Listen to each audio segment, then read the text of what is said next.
क्या हाल चाल। तो आज जो है हम यूनिट 3 रिटेन कम्युनिकेशंस को डिस्कस करने वाले हैं वन शॉट में, देखते हैं। और इससे पहले मैंने आपको यूनिट 1 यूनिट 2 पढ़ा रखा है यार। एक चीज़ है यार, अगर यहाँ तक आए हो ना तो प्लीज़ सब्सक्राइब कर दो यार चैनल को, क्योंकि यार यही चीज़ें जो मुझे मोटिवेट करती है वीडियो बनाने के लिए। और लाइक भी कर देना। चलो शुरू करते हैं। रिटन कम्युनिकेशंस, देखो पहली बात तो हर एक चीज़ में तो पहले मीनिंग ही पढ़ते हैं। रिटन कम्युनिकेशंस को सुन के ही पता चल रहा होगा रिटन कम्युनिकेशन मतलब लिखने उखने से कुछ रिलेटेड होगा। मतलब ऐसा कम्युनिकेशन जो आप राइटिंग के थ्रू किसी के साथ करते हो उसे हम रिटन कम्युनिकेशंस करते हो। जैसे कि आप क्या लिखते हो, मान लो किसी को मैसेज भेज रहे हो तो, या फिर किसी को आप ऑर्डर दे रहे हो या किसी को कोई इंस्ट्रक्शंस दे रहे हो, तो ये सब जो चीज़ें हैं जब आप रिटन के थ्रू या किसी लेटर के थ्रू, जब आप सर्कुलर्स हो गया, मैनुअल्स हो गए, रिपोर्ट्स हो गए, टेलीग्राम्स हो गए भेजते थे, ऑफिस मेमोज, देखो ऑफिस मेमोज मतलब ऑफिस मेमोरेंडम जो ऑफिस से रिलेटेड चीज़ें होती है, बुलेटिन्स हो गई, ये सब चीज़ें जो हम जो करते थे, ये सब किस में करते थे, करते हैं रिटन कम्युनिकेशंस में। ठीक है, रिटन कम्युनिकेशंस में हम ये सब चीज़ें करते हैं। देखो क्या होता है कि ये एक फॉर्मल मेथड होता है, it is a formal method of the communication, और ये लेक्स फ्लेक्सिबल। अच्छा देखो, ओरल कम्युनिकेशन से हमने क्या पढ़ा था कि ये फ्लेक्सिबल होता है, बट ये लेस फ्लेक्सिबल क्यों कहते हैं। सिंपल समझो कि एक बार जो तुम लिख देते हो कोई भी चीज़ को फॉर्मेट में, और जब लिख दिया तो क्या तुम इसे अब चेंज करोगे। मान लो ये चीज़ सेंड हो गई तो, या फिर कोई भी चीज़ हो गया तो इसे अब सेंड करना ना, मतलब पॉसिबल है, काट कुट के कर सकते हैं, बट लेस फ्लेक्सिबल कहते हैं इसको। बहुत चीज़ें ऐसी होती है जहाँ पर तुम ओवर राइटिंग नहीं कर सकते, चेंज नहीं कर सकते, which means that it is a lot flexible. कह रहा है कि एक रिटन डॉक्यूमेंट जो होता है इसको आप प्रिजर्व भी कर सकते हो अपने आने वाले टाइम के लिए, परमानेंट रिकॉर्ड के फॉर्मेट में, जो फ्यूचर रेफरेंस है। मान लो आज के टाइम में कोई रिसर्च कर रहा है, मैंने रिसर्च किया तो रिसर्च करने के बाद कुछ इन्फॉर्मेशन उसमें स्टोर किया, और ये मान लो कि आगे आने वाले जनरेशन को भी काम दे, नेक्स्ट जनरेशन को भी काम आए, तो इसके लिए हम क्या करते हैं, इसे हम प्रिजर्व कर सकते हैं, रख सकते हैं, ताकि उन्हें काम आ सके। जैसे बुक सब हो गए, देख लो इट कैन, इसको हम लीगल एविडेंस के तौर पे भी इसे माना जाता है रिटन कम्युनिकेशंस को। अक्सर जब भी देखते होगे तो जब कोई किसी को लाइक जब आप पुलिस कंप्लेन करते जाते हो तो बोलता है कि भाई रिटन, आप ना मुझे रिटन कंप्लेन करके दो। या फिर कोई भी ऑर्डर पास होता है, कोई भी ऑर्डर पास होता है हायर अथॉरिटीज़ में, तो उन्हें कहा जाता है कि आप रिटन दे दो, मैं मान लूँगा, कि मैं विश्वास कर लूँगा कि हाँ ये चीज़ होने वाली है।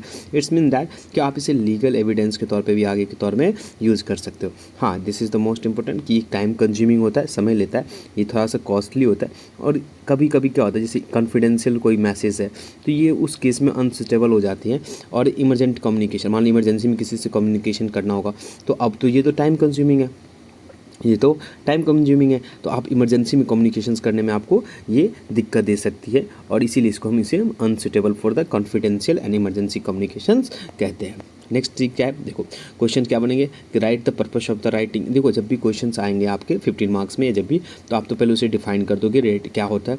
नेक्स्ट आप क्या कर दोगे, उसके पर्पस को बताओगे, पर्पस क्या क्या होते हैं। देखो पर्पस क्या है, मान लो कोई लॉन्ग डिस्टेंस बहुत दूर में रह रहा है तो आप क्या करते हो, इसको यूज़ कर सकते हो। दूसरा, आप इसे फ्यूचर्स के तौर पे भी, एविडेंस के तौर पे भी इसे रिकॉर्ड करके रख सकते हो, इसके लिए भी आप, ये भी एक पर्पस होता है। हाँ, एक रिसीवर को सफिशिएंट टाइम देता है सोचने के लिए, मान ले जिस, और एक्ट करने के लिए और रिएक्ट करने के लिए। लाइक आपने अपने फ्रेंड को भेजा लेटर, तो उसे एक सफिशिएंट टाइम है कि हाँ उसे पढ़ने के बाद अब वो सोचेगा, फिर उस पर रिएक्ट करके आपको वो वापस रीसेंड करेगा, इसके पास एक सफिशिएंट टाइम होता है। इसके पर्पज़ के लिए लीगल डॉक्यूमेंट के लिए मैंने पहले बता दिया, many person at a time. मान लीजिए आपने क्या किया कि एक बार लिखा और उसके बहुत सारे प्रिंट आउट बनाए या जो भी बनाया, और आपने एक ही टाइम में बहुत सारे लोगों को उस चीज़ को भेज सकते हो रिटन कम्युनिकेशंस में। या आपने मान लो मैसेज लिखा व्हाट्सएप पे, और आप इसे भेज सकते हो, भले वो डिजिटल इलेक्ट्रॉनिक फॉर्मेट में है, लेकिन है तो कहीं ना कहीं वो रिटन कम्युनिकेशन ही है ना। तो it is a suitable for the sending statistical data, आपको कोई डाटा भेजना होगा स्टैटिकल डाटा, या चार्ट फॉर्मेट में भेजना है, या कोई डायग्राम भेजना है, पिक्चर्स भेजना है, तो ये सब भी आप रिटन कम्युनिकेशंस में डाल सकते हो, भेज सकते हो। नेक्स्ट थिंग क्या है, देखो जॉब डिस्ट्रीब्यूशन से होता है, जैसे कि reduce ambiguity and helps the fixation and the responsibilities. अब किसी ऑर्डर हो गया, एलोकेशंस ऑफ द वर्क हो गया, जॉब का डिस्ट्रीब्यूशंस हो गया, तो ये सब चीज़ें जो होती है, जैसे कोई ऑर्डर पास किया, देना है किसी को, बताना है कि भाई एलोकेशन ऑफ द वर्क, उसका वर्क का एलोकेशन बताना है, मुझे जॉब डिस्ट्रीब्यूशंस बताने हैं, तो ये सब चीज़ें जो होती है ये आपके ऑर्डर रिटर्न के पर्पस के लिए, रिटर्न पर्पस में आ जाता है। ठीक है, अब क्या होता है कि आप एक अनप्लीजेंट और बैड न्यूज़, मान लीजिए कुछ कुछ चीज़ें ऐसे होती है जो आप ओरली किसी को नहीं बता सकते हो, आपको सोचते हो कि यार कॉन्फिडेंस नहीं आ रहा, तो आप क्या कर सकते हो, उसे कोई अनप्लीजेंट, मतलब कि ऐसी कोई बैड न्यूज़ है, ठीक है, तो अनप्लीजेंट न्यूज़ है, तो आप उसे रिटर्न कम्युनिकेशंस में ईजियली दे सकते हो। Okay. The next thing is कि एक good written communication can create a good will and the promote the business. अगर आप एक अच्छे राइटर हो, अच्छे कम्युनिकेटर हो, रिटन कम्युनिकेट कर सकते हो, तो आप अपने बिजनेस को भी प्रमोट कर सकते हो। बिजनेस प्रमोट करने में भी, जैसे कि लोग कोई एडवर्टाइजमेंट लिखता है या कोई भी चीज़ लिखती है, तो जो एक अच्छे राइटर्स होते हैं या न्यूज़पेपर में जब आप चीज़ें देखते हो तो अच्छे से जो राइटिंग करती कर अगर आप एक अच्छा राइटर हो, क्रिएट कर सकते हो गुड विल, मतलब अच्छे से, तो वो आपके बिजनेस को प्रमोट करेगा। देखो, क्लैरिटी इन राइटिंग, आपकी राइटिंग में हमेशा क्लैरिटी होनी चाहिए। हमेशा इस क्या तरीके हैं, कैसे क्लैरिटी रह सकते हो। पहली बात कि know what you want to say, पहले ये चीज़ तो आप पता करके रखो कि आपको क्या कहना चाहते हो। मैंने पिछली बार भी कहा था, ओरल कम्युनिकेशन में ये बहुत इंपॉर्टेंट है। हमें अपने मैसेज के लिए कन्वे, मतलब कि क्लियर होना चाहिए कि यार हमें कहना क्या है, हमें रिसीवर को देना क्या है लाइकली। तो इसीलिए ना आपको know what you want to say, आप जो कहना चाहते हो उसके लिए आप अच्छे से जानकारी रखो, कि हाँ क्लैरिटी रखो, ठीक है, कि सब कुछ अच्छे से, ठीक है। Force you think about what you are writing before you start spelling word on to the page. देखो, इसमें क्या होता है कि जब भी कुछ तुम लिखने के लिए जाते हो ना, तुम ना पहले अपने आप पर ना पहले अच्छे टाइम लेके सोचो कि यार मैं क्या लिखने जा रहा हूँ। एक अच्छा वेल टाइम ले लो, ठीक है, फिर तुम उस मैसेज को लिखो, कोई भी चीज़ें लिखो। नेक्स्ट थिंग क्या है, और क्या क्या चीज़ों का ध्यान रखते हो। योर सब्जेक्ट, मतलब कि अगर तुम किस सब्जेक्ट पे जा रहे हो, राइटिंग क्लियर राइटिंग लिख सकते हो उसके बारे में। योर पॉइंट, उसमें कौन कौन सा पॉइंट तुम कन्वे करोगे। ये your outline, outline basic structure होता है किसी भी आर्टिकल्स का। आउटलाइन क्या होता है, एक बेसिक स्ट्रक्चर होता है। तो योर आउटलाइन ये भी ज़रूरी होती है, ठीक है। Know who you are talking to, ये बहुत ज़रूरी होता है कि आप किसको लिखने जा रहे हो। पहले तो पढ़ना था कि मैं क्या लिखने जा रहा हूँ, अब मुझे ये जानना है कि मैं किसको लिखने जा रहा हूँ। तो अपने ऑडियंस को जानना बहुत ज़रूरी होती है, क्योंकि एक अच्छे राइटर जो होते हैं, गुड राइटर जो होते हैं, वो बहुत अच्छे से जानते हैं अपने ऑडियंस को, ठीक है। तो ऑडियंस कैसा है आपका, जब कोई जो फिल्म राइटर होते हैं या फिल्म राइटर जो होते हैं, वो ऑडियंस को बहुत अच्छे से जानते हैं, ठीक है। तो वो ऑडियंस को बहुत अच्छे से जानते हैं, उसी फॉर्मेट में वो फिल्म लिखता है, ठीक है ना। तो वो फिल्म चलती है। तो ये बहुत ज़रूरी होती है कि आप अपने ऑडियंस को जानो बहुत अच्छे तरीके से, आप जिसे लिखने वाले हो उसे। एग्जाम्पल तो मान लो एक 5 ईयर का बच्चा है, जिसे तुम कन्वे करना चाहते हो, कम्युनिकेट करना चाहते हो, तो तुम क्या करोगे ये बताओ। तो 5 ईयर के बच्चे के लिए तुम क्या कर सकते हो, तुम ये चीज़ ध्यान को रखोगे, ऐसा कुछ ना करो कि वो ऑफेंड हो जाए, उसकी इंटेलिजेंसी का इंसल्ट हो जाए। इन सब चीज़ों का ध्यान रखोगे ताकि उसे बुरा फील ना हो जाए, ठीक है। नेक्स्ट, डिफाइन अनफेमिलियर वर्ड्स, ये भी एक चीज़ है क्लियरिटी राइटिंग में, क्लियर राइटिंग में, कि आपको ना कभी भी अनफेमिलियर वर्ड का यूज़ नहीं करना, डिफ़ाइन करना पड़ेगा। अगर आप कोई भी चीज़ लिख रहे हो तो आपको डिफ़ाइन करना पड़ेगा। ब्रैकेट में कोई ऐसा वर्ड लिख दो जो लोग नहीं जानते, तो आपको उसे डिफ़ाइन कर दो अच्छे से, ठीक है, ताकि उसे अच्छे से एक्सप्लेन कर दो, ताकि कन्फ्यूज़न ना हो। क्रिएट अ सेंटेंस आउटलाइन, मैंने क्या कहा, बेसिक स्ट्रक्चर है एक आउटलाइन, सेंटेंस आउटलाइन जो आर्टिकल्स हो या कोई भी चीज़ का। तो when your outline consist of phrase और single word, it is not a clear और हेल्पफुल। तो आपको एक सेंटेंस आउटलाइन क्रिएट करना पड़ेगा। राइट वन सेंटेंस पैराग्राफ, कोशिश करो कि आप अपने पैराग्राफ में एक सेंटेंस या एक से 1.5 सेंटेंस तक, इससे क्या होता है कि वो ना ऑडियंस को समझने में आसानी होती है। आप शॉर्ट सेंटेंस देख रहे हो, छोटे छोटे सेंटेंस में छोटे छोटे, क्योंकि बड़े सेंटेंस में लिखोगे तो पढ़ने में थोड़ी सी समझने में दिक्कत आ सकती है, तो ईजियर टू अंडरस्टैंड होता है छोटे सेंटेंस में, इसीलिए don't use a long word, देख रहे हो, लॉन्ग वर्ड यूज़ नहीं करना चाहिए, ठीक है। तो एक चीज़ है, drop a big words from the writing and your clarity skyrockets, मतलब आपको अपने राइटिंग में से बड़े बड़े वर्ड को छोड़ देने हैं, छोटे छोटे वर्ड्स के साथ जाना है ताकि उसे समझ में अच्छे से आए। लेवरेज राइटिंग टूल्स, आपको लेवरेज करना, ये चलो होमवर्क में देता हूँ। एक राइटिंग टूल्स बताना है, मतलब कि ऐसा राइटिंग टूल्स जो आपके राइटिंग टूल्स को अच्छा कर सकता है, तो ये हमको होमवर्क में, ठीक है। ये एडिटर्स के बारे में रखा है, नाम रखा है, ये है हैमिंग कर करेगा। देखो नेक्स्ट थिंग क्या, आपको नेक्स्ट क्वेश्चन क्या बनेगा, तो क्वेश्चन यही सब बनता है, यही टॉपिक जो है ना, यही क्वेश्चन फॉर्मेट में आता है। और इसी क्वेश्चन कहेगा कि write 10 of the principle effective writing, जो मैंने ओरल कम्युनिकेशन में भी पढ़ा था कि क्या क्या हो सकता है ओरल कम्युनिकेशन को इफेक्टिव बनाने के लिए, वहाँ पर भी पता था कि अपने ओरल कम्युनिकेशंस को हम क्लियर कैसे कर सकते हैं, या फिर मुझे कम्युनिकेशंस में भी पढ़ा था। तो ये सब सेम चीज़ें, देखो ब्रेविटी बता रखा हूँ, मतलब आपको कोशिश करना है कि क्लियरिटी के साथ और कम शब्दों में ही ब्रीफ में होना चाहिए, क्लैरिटी होना चाहिए। कम्युनिकेशंस मैंने बता रखा था, एक मिस इन्फॉर्म ना हो, ये सब चीज़ें का ध्यान रखना है। इम्फेसिस, इन्फ्लुएंस करना, जैसे होता है कि आप स्ट्रॉन्ग वर्ड सबका यूज़ करते हो ताकि वो समझ में भी आए और उसे इन्फ्लुएंस करे। एक वर्ड आएगा तुमको, रिवेरेट, ये देखो इसका मतलब होता है कि एक ही चीज़ को, साउंड को रिपीट करना, नॉइज टाइप का जिसको कहते हैं, ये रीडर के माइंड्स को इम्पैक्ट डालता है, ठीक है। मोमेंटरी हो गया, शॉर्ट टाइम्स के लिए होता है बट होता है, ठीक है। इम्फेसिस कम समय के लिए आपके जब वो पढ़ता है या रिटन कम्युनिकेशन में आपके मैसेज को, तो उसके इम्पैक्ट पड़ते हैं उसके ऊपर। ऑनेस्टी, ये तो भाई पढ़ना है। ये होमवर्क बहुत अच्छा चीज़ के अंदर लिखा हुआ है ये होमवर्क में, ठीक है। मेरी आदत है कुछ ना कुछ होमवर्क देते हुए, ताकि तुम भी थोड़ा सा वीडियो पढ़ो, पॉज करो एंड पढ़ो। Passion and control. देखो इंटरनल पैराडॉक्स क्या होता है? इंटरनल पैराडॉक्स मतलब ये होता है तुम्हारा कि कोई कॉम्प्लेक्स चीज़ है, मान लो उसको समझने में उसको पैराडॉक्स कहते हैं। इंटरनल पैराडॉक्स क्या होता है?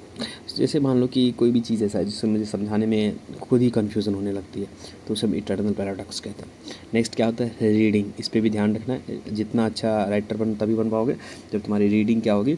अच्छी होगी, ठीक है।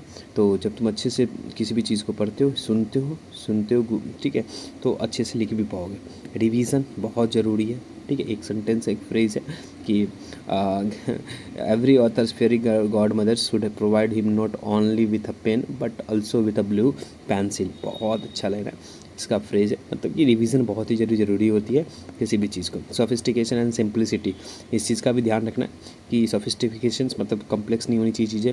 सिंप्लिसिटी, हमेशा सिंपल रखो ताकि अच्छे से समझ में आ जाए चीज़ों को।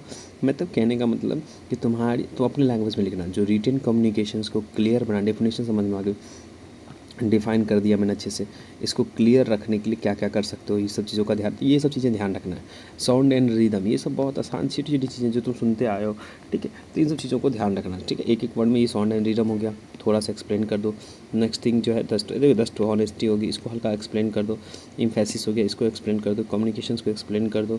तो इन सब चीज़ों को, क्लैरिटी को एक्सप्लेन कर दो। ब्रेविटी, ये सब चीज़ों को एक्सप्लेन करते जाओ, ठीक है। तो इससे तुम्हारा अच्छा रह जाएगा, लिख सकते हो अच्छे से। The next topic is writing techniques. किस किस चीज़ों को ध्यान रखोगे राइटिंग टेक्निक? परसुएशन क्या होता है बताओ? देखो, एक मान लो किसी एम्प्लॉय को तुम राइटिंग लिख रहे हो, ठीक है। To do the alter the readers and purpose and read the specific subject और द टॉपिक्स। किसी भी टॉपिक पर किसी को मनाना, कन्वे करना, ठीक है। तो उसको लिए तुम इन चीज़ों का राइटिंग टेक्निक्स है, ताकि तुम किसी को क्या कर सको? परस्यूज कर सको। डिस्क्रिप्शंस में हमेशा डिस्क्रिप्शन में चीज़ें बता दिया करो कम से कम समय में, ठीक है।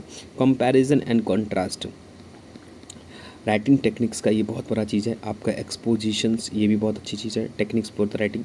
नरेशंस भी बहुत अच्छा चीज़ है। अब एक टॉपिक है, एक मिनट हम करते हैं, इस चीज़ को मैं थोड़ी देर में एक्सप्लेन करता हूँ, ठीक है। थोड़ा सा डिटेल में, थोड़ा सा टाइम दो, 1 मिनट डिटेल्स में मैं अभी एक्सप्लेन करूँगा। पहले एक चीज़ है मेन जो है वो पढ़ा देता हूँ। इलेक्ट्रॉनिक राइटिंग प्रोसेस क्या होता है? देखो थोड़ा सा समझते हैं इसको। जो इलेक्ट्रॉनिक कम्युनिकेशंस होते हैं ये आज के टाइम में बहुत ही डिमांड में है। तुम भी जानते हो, हम भी जानते हैं। तो आज के टाइम में क्या है, ये बहुत डिमांड है। किसी भी on language to promote fascinating variety to compose the language utilize. कह रहे द लैंग्वेज ऑफ जैसे ईमेल हो गया, आपका चार्ट्स हो गया, वेब वेस्ट हो गया, या एसएमएस हो गया, ये सब इलेक्ट्रॉनिक कम्युनिकेशंस में आता है आज के टाइम में, ठीक है। इलेक्ट्रॉनिक में जैसे कि अगर कैजुअल स्पीच हो गया या फॉर्मल रिटन वर्क हो गया, ये सब कंटेंट सिम्बॉल्स का आज के टाइम में बहुत यूज़ होता है। तो ये सब चीज़ें जो होता है ये इलेक्ट्रॉनिक कम्युनिकेशंस में आ रही है। What more the electronic mediums का यूज़ करते हैं, ई मीडियम्स का। Give another set to the composition procedure the wonders have insight research about the weather the student successive and the engagement with electronic compositions and suggestion for the composition. देखो next unit जो हमारा आएगा वो completely जो next unit होगा वो electronic communications के basis पे ही होगा, ठीक है। तो वहाँ पर भी मैं इसे बहुत अच्छे से तुम्हें एक्सप्लेन करके बता दूंगा चीज़ों को कि क्या होता है ये। तो पूरा का पूरा जो नेक्स्ट यूनिट है वो इलेक्ट्रॉनिक कम्युनिकेशंस पे ही है। सारी चीज़ों को अच्छे से वहाँ पे एक्सप्लेन कर दूंगा।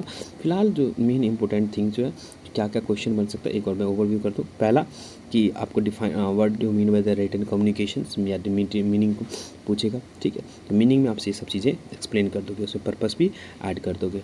जब बड़े मार्क्स में पूछेंगे क्लैरिटी भी राइट कर दोगे, 15 मार्क्स में अगर आया तो, ठीक है। तो क्लैरिटी भी ऐड कर दो। ये सब पॉइंट में लर्न कर लो, इतना पढ़ने की जरूरत नहीं है, बस हाईलाइट चीज़ों को देख लो और अपने वर्ड में आंसर करना हमेशा। ये तुम्हारे लिए आसान होगा और लिखने में भी आसान होगा। हाँ ये सब चीज़ें देखिए, ये सब चीज़ों का ये छोड़ भी दोगे तो कोई दिक्कत नहीं है लिखते वक्त, लेकिन हाँ ये सब चीज़ें होनी चाहिए थोड़ी बहुत भी। सेंटेंस आउटलाइन, ये सब चीज़ें थोड़ा सा याद रखना, ठीक है। और देखो सेंटेंस आउटलाइन, अब ये सब चीज़ें जैसे भाई हमको एक पैराग्राफ में लिखना चाहिए, बड़े बड़े वर्ड का यूज़ नहीं करना चाहिए, शॉर्ट सेंटेंस का यूज़ करना चाहिए, लॉन्ग वर्ड का यूज़ नहीं करना चाहिए, लेवरेज राइटिंग टूल्स, ये चीज़ें तुम्हारे मन में आते होंगे। एंड ईजी है यार, तुम खुद ही सोचो। अगर मैं तुम्हें बोलूँ कि एक अच्छा सा नोटिस लिख के दिखाओ तो तुम मैं पूछूँ किस किस चीज़ों का ध्यान रखोगे, तो तुम आराम से ये सब चीज़ें मुझे एक्सप्लेन कर सकते हो, ठीक है। नेक्स्ट क्वेश्चन यहाँ से बन सकता है कि 10 principle of the effective writing का बताओ मुझे। आराम से बता सकते हो ये सब चीज़ें। फिर ये वर्ड याद कर लो, ब्रेविटी हो गया, क्लैरिटी हो गया, कम्युनिकेशंस हो गया, एम्फेसिस हो गया, ऑनेस्टी हो गया, ठीक है। पैशन एंड कंट्रोल हो गया, रीडिंग हो गया, रिवीजन हो गया, सोफिस्टिफिकेशन, सिंपल, ये सब चीज़ें लर्न कर लो हल्का। साउंड एंड रिदम, अब क्या हो गया, ये पॉइंट लिख दिए तो साउंड एंड रिदम, और बता देंगे साउंड एंड रिदम होता क्या है, थोड़ा सा एक एक वर्ड में होगा तो एक एग्जांपल भी लिख के दिखा सकते हो। एग्जांपल कैसे लिखोगे, देखो वैसे मैं बताता हूँ। मैं एक एग्जांपल, जैसे मान लो क्लैरिटी, मैं इस पर एक एग्जांपल, मैं एक मैसेज लिखूँगा। ये मान लीजिए कोई एक वर्कर जॉब एम्प्लॉयर है या एक बॉस है, ठीक है, ऐसे समझना, एक बॉस है, एग्जांपल लिख रहा हूँ, बॉस है और बॉस ने एक ऑर्डर पास किया तो उसने ऐसे लिखा कि क्लियर नहीं है मैसेज। तो जब एम्प्लॉय के पास ये मैसेज पहुंचा तो बॉस कन्फ्यूज़न हो गई तो उसके वर्क पे इम्पैक्ट पड़ा, तो अच्छे से वो आउटपुट नहीं निकाल पाया, तो इससे ओवरऑल ऑर्गेनाइजेशन को लॉस सहना पड़ा। तो ये एक क्लैरिटी नहीं होने का नुकसान हो गया। तो इन चीज़ें क्लैरिटी होने का ऐसी एडवांटेज बता सकते हो। तो ये सब चीज़ें तुम ऐड करके बेहतर बता सकते हो। द नेक्स्ट थिंग इज़, अब देखो, अब इस पर एक क्वेश्चन बनेगा राइटिंग टेक्निक्स। मैं कहूँगा कि राइटिंग टेक्निक्स ना, इसमें बहुत थोड़ा सा कम्प्लेक्स लिख के दे रखा है नोट्स में। मैं चाहता हूँ इसे ना तुम गूगल्स के through simple normal writing tools के में देखो। एक तो परस्यूशन, डिस्क्रिप्शन, कंपैरिजन एंड कंट्रास्ट हो गया, एंड एक्सपोजिशन हो गया, और नरेशन। ये 5 पॉइंट है टेक्निक्स ऑफ द राइटिंग्स का। अब ये जो 5 पॉइंट है इसे पढ़ो, पॉज करो, पढ़ो, ठीक है। इसमें क्या होगा कि टेक्निक्स ऑफ राइटिंग में तुम आराम से समझ जाओगे कि किस किस टेक्निक का फॉलो करना है मुझे एक अच्छे राइटिंग के लिए, ठीक है। Electronic writing process next unit में आएगा, वहाँ पर मैं अच्छे से देखो। एग्ज़ाम पर्पस व्यू से जितना बताया बहुत काफ़ी है। अगर इतना कर लेते हो तो सेमेस्टर के एग्ज़ाम में, पेपर सेमेस्टर में तुम्हारे अच्छे स्कोर आ जाएंगे, ठीक है। वन शॉट है, मैंने पहले ही कहा कि मैंने उतना डिटेल्स में नहीं पढ़ाता हूँ, क्योंकि रीज़न है क्योंकि ये सिर्फ एग्ज़ाम के पर्पज़ से है, ठीक है। तो अगर तुम एग्ज़ाम से एक दिन पहले अगर तुम 1 घंटा या 15, 20 या 25 मिनट निकाल रहे हो तो तुम्हारा अच्छे से हो जाएगा।